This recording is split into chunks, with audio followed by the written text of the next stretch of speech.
In episode 4, you find out why the president said that Billy Pace was a dangerous man. It turns out he is, but there's more to that story.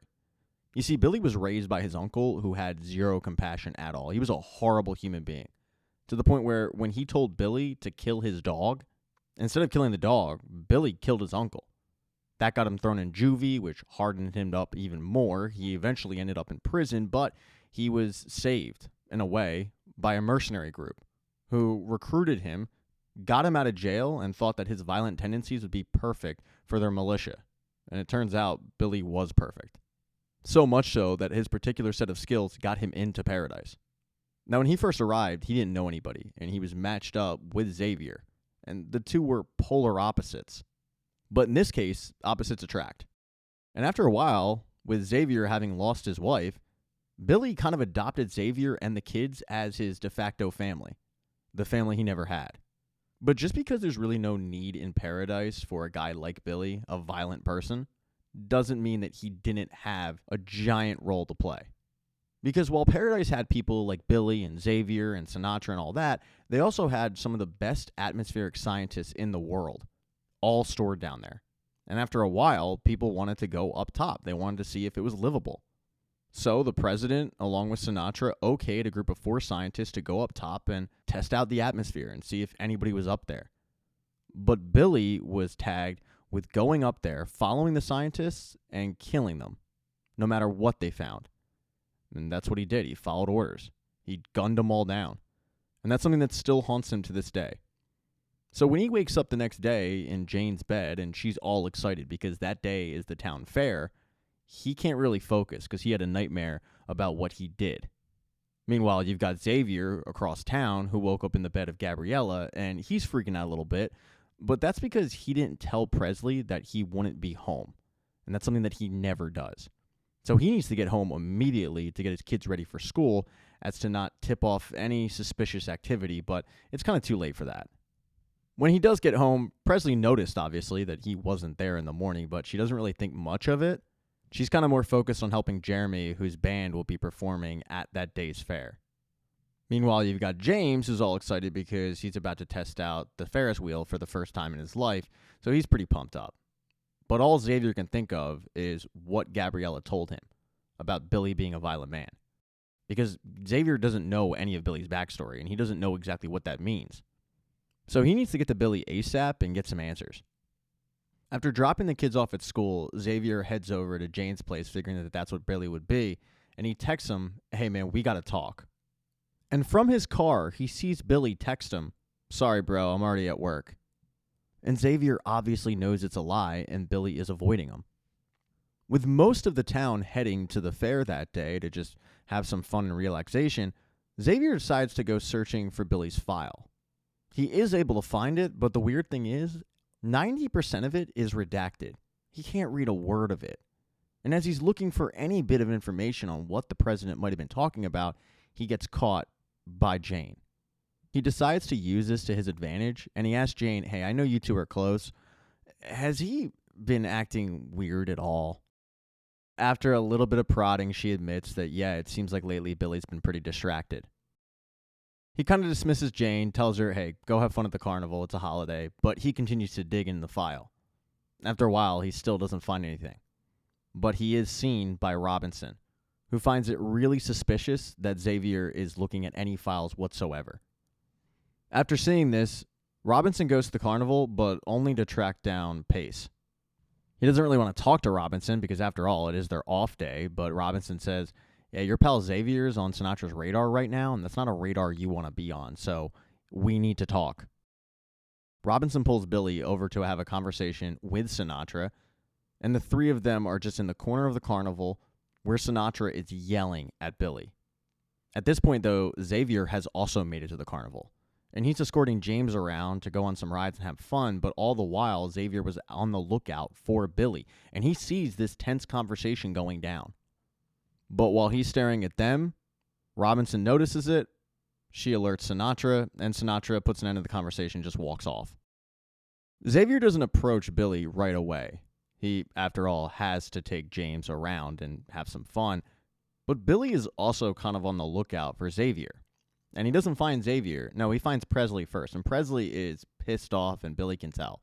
So he asks her, what's the issue? And the issue is Jeremy. Billy's advice is just shoot your shot, all right? Stop waiting for something to happen. Just go up to him and say, I like you. That's basically what I did with Jane. But an interesting nugget is the fact that during this conversation, he reveals that it's not just him and Jane who play video games when the president was sleeping. Presley would come over too. Anyway, that's the side of Uncle Billy that we see. But as day turns to night, Billy and Xavier still have not connected. And Xavier is getting antsy. But while he was looking for Billy, he was also trying to avoid Gabriella. And after a while, you can't avoid a smoke show like that. She walks up to Xavier, and at first it's a bit awkward because Xavier doesn't really know what to do. It's in front of his son. But after James goes on the Ferris wheel and leaves these two adults to chat, Xavier tries to do, hey, last night was great, but I'm just not in the right headspace. And she stops him dead in his tracks. And she tells him, yeah, last night was great. Maybe it happens again. Maybe it doesn't. But I was actually coming over to ask if you've had a chance to talk to Billy yet. She gives him a tip on where he can find Billy, and the two finally link up. And the first thing Billy says is, dude, you got to lay off. These people are not playing. Like, you have to really trust me on this. You got to back off right now. Xavier plays dumb, telling him, I don't know what you're talking about. But Billy says, come on, man. I mean, you're sitting in a dark room looking at my file. Cut the crap. And Xavier says, me? Why did you tell me that you were at work when you were sitting in your house? Billy just chalks that up to the fact that he was with Jane. He didn't want Xavier to know, but once again, it's a horribly kept secret. Xavier, though, is getting more and more upset as the conversation goes on, and finally he asks him, did you stop the security cameras? I mean, what did you do? Did you kill our guy? Billy is appalled by that question, and that's when Xavier tells him, he told people to watch out for you, Billy, right before he was killed. So just tell me the truth, man. Did you do it? Because I took you in. I brought you into my home. I introduced you to my kids. And that's when Billy gets really upset. He lashes back at Xavier and says, how could you think I could do that? And by the way, I love those kids. Your kids are my world. I follow them around and make sure that nothing happens to them. You and your kids are the only people in this place that matter to me. Billy gets so upset, he finally storms off. He goes to have a drink at the local bar. And while he appreciates the fine alcohol, even that's a place that he can't escape his past. Because the bartender was the husband of one of the scientists that Billy was forced to kill. So as he's walking out, he has to stare at her photo, knowing full well that he's the one who did it, and only a certain select number of people know about it. A very frustrated Billy at this point has to do something, so he storms into Sinatra's office. And he tells her, you need to stay away from Xavier and his family and let them be. He then, though, turns the conversation to what Sinatra forced him to do, going up top and killing those scientists. He thinks it's because she wanted to keep everybody indoors without ever wanting to leave, because as it turns out, right before he killed the scientists, she told him, we can live up here. The air, you can breathe it. But as Sinatra points out to Billy, I don't know if you know this, it's not exactly the Ritz up there. I mean, yeah, you can live up there, but what kind of world are they going to? Even if the conditions are technically livable, they're not hospitable. I mean, we're talking third world planet, Billy. Best place to be if you want anything remotely resembling a decent Earth is here. And that's worth protecting. These people are worth protecting, and that's why I had you do what you did. These two go back and forth a little bit until finally Billy says, look, I didn't ask any questions, I didn't cause you any problems, but you're going to leave Xavier Collins and his family alone, or we're going to have a problem. These two then go back and forth in a pissing contest between who's allowed to give orders, who's really in charge here, both trying to be the big bully on the block. But right before Billy leaves, Sinatra tells him, do you think you're the only killer that I brought down here? And Billy's eyes go up and says, oh, okay, you're going to send somebody after me? Well, then you better send the biggest motherfucker you can find. He then leaves her office and he goes and finds Xavier, who is watching James play basketball. He was chatting with Presley. And once the two have a little bit of alone time, Billy tells him, you should know some things about me, and it probably has to do with what happened to our guy, but I didn't kill him. And listen, I've seen some stuff in my life. I mean, some real killers, some scary dudes. But this Sinatra, I mean, she's a killer. I'm talking cold-blooded. And I've done some things for her. Xavier wants to know what these things are, but Billy tells him if it's all right with you, I just want to be Uncle Billy for one more night, and tomorrow I will tell you everything.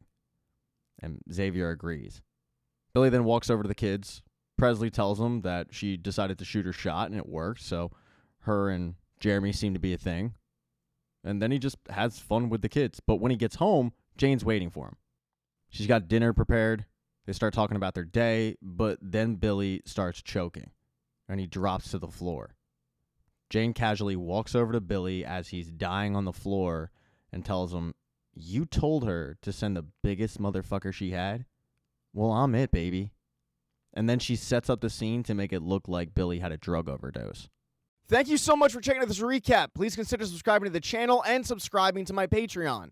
Hit thumbs up if you liked it. Smash that thumbs down button if you thought it sucked. If you left a comment, I don't get back to you. I usually don't check the comments unless they're like a super comment. Also, if you don't see the next video up on the end screen, not to worry. It'll be up in a day or